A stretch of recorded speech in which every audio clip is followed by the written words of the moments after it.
اگر درې میاشتې راسې د پنجاب پولیس د یو ایس ایچ او جواب نشي کولی دی به ماله پښتونخوا آبادوي دی به د پښتنو خدمت کوي نن وګورئ موږ یونیورسټۍ جوړولې دی یې ځمکې خرڅوي موږ کالجونه جوړول دی یې پرایویټایز کوي موږ ظلمو له روزګار ورکو دی یې بې روزګاره کوي موږ قوم له د امن مینې محبت پیغام ورکو دی پښتنو له د تشدد او د انتشار پیغام ورکوي موږ د پښتون حق ګټه او موږ د پښتون دپاره هر مصیبت او هر آزمایش ته پخپله ولاړو دی زما پښتون زما بچې د قام بچې د خپل سیاست دپاره استعمالوي او د خپل سیاست دپاره یې جنګوي 9 مۍ وشوه اوس هم انتشار را روان دی او 8 فروری بیا را روانه ده بغیر د احتجاج او د انتشار او د نفرتونو نه موږ په دې 14 کاله کې څه ولیدل نن شکیل خان خبره وکړه د ترقیاتي کارونو مشرانو ملګرو الحمدلله نن وګورئ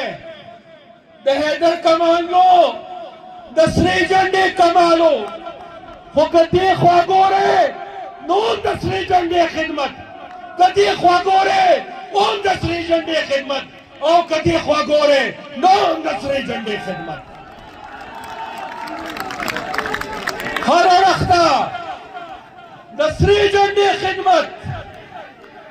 او نن حالات څه دي نن حالات دا دي چې زمونږ په هسپتالونو کې درې مریضان درې بچي په یو کټ کې پراته دي نن د مریضانو لپاره د آی سی یو کټ نشته وزیر اعلی وایي چې زه د دې بندوبست کوم زه دې تپوس کوم چې ستا اختیار شته د صحت محکمه وزیر اعلی صاحب ستا په اختیار کې ده او که د نوشهروان برکي په اختیار کې ده ته وایې چې د وړو ماشومانو علاج زه د نن تپوس کوم ځکه چې نن په ټول پېښور کې څه د پاسه 80 کټونه دي تش د آی سی یو اتیا لکه خلکو له څه د پاسه 30 کټونه دي د آی سی یو تش وړو ماشومانو له یو هسپتال مردان کې موږ شروع کړه وړو ماشومانو یو هم پېښور کې شروع کړه یو په رمضانو کې و 14 کاله تیر شو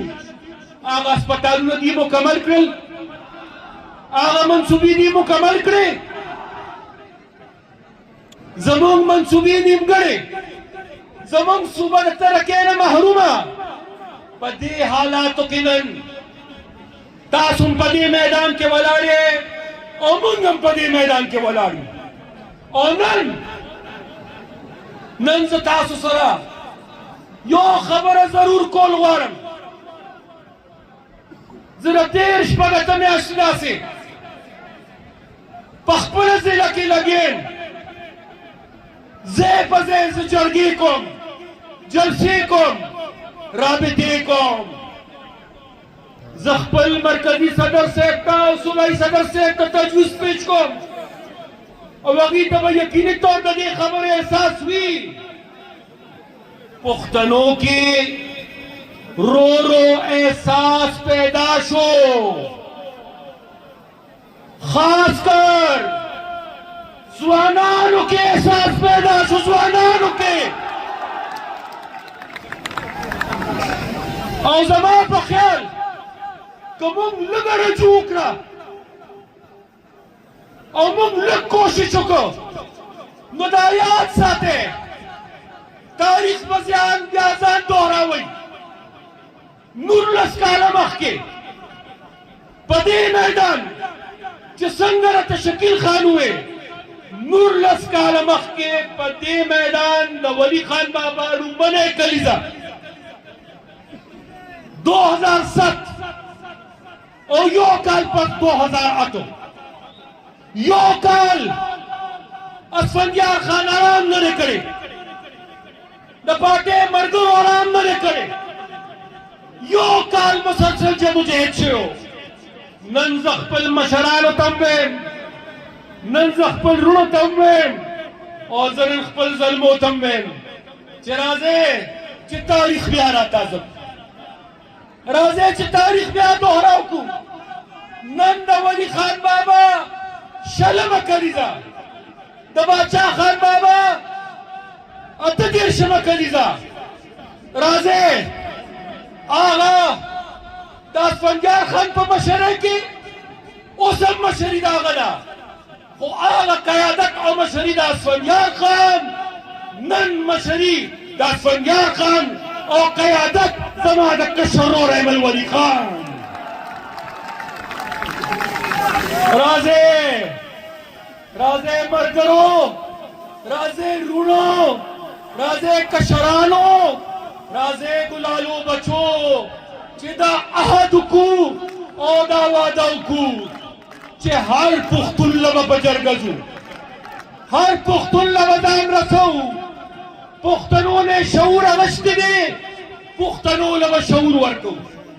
زموږ په وطن یې اور بل کړی دی دا اور به مړ کوو زموږ امن یې تباه کړی دی امن به بحالو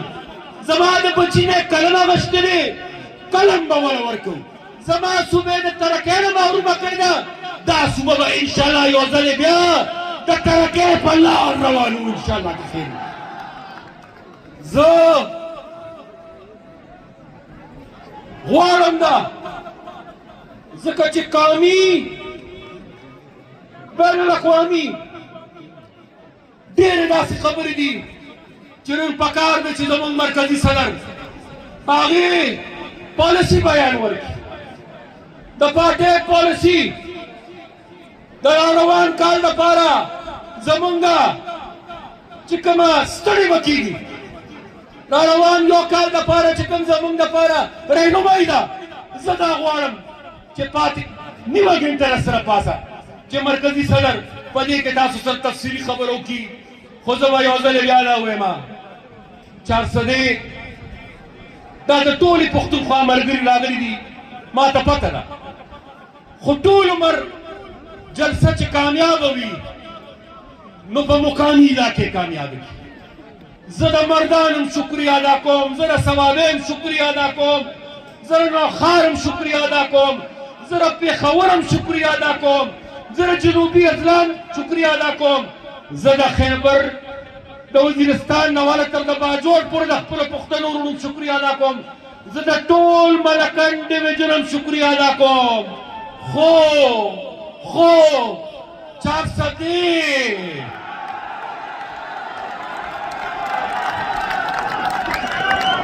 د چارسدې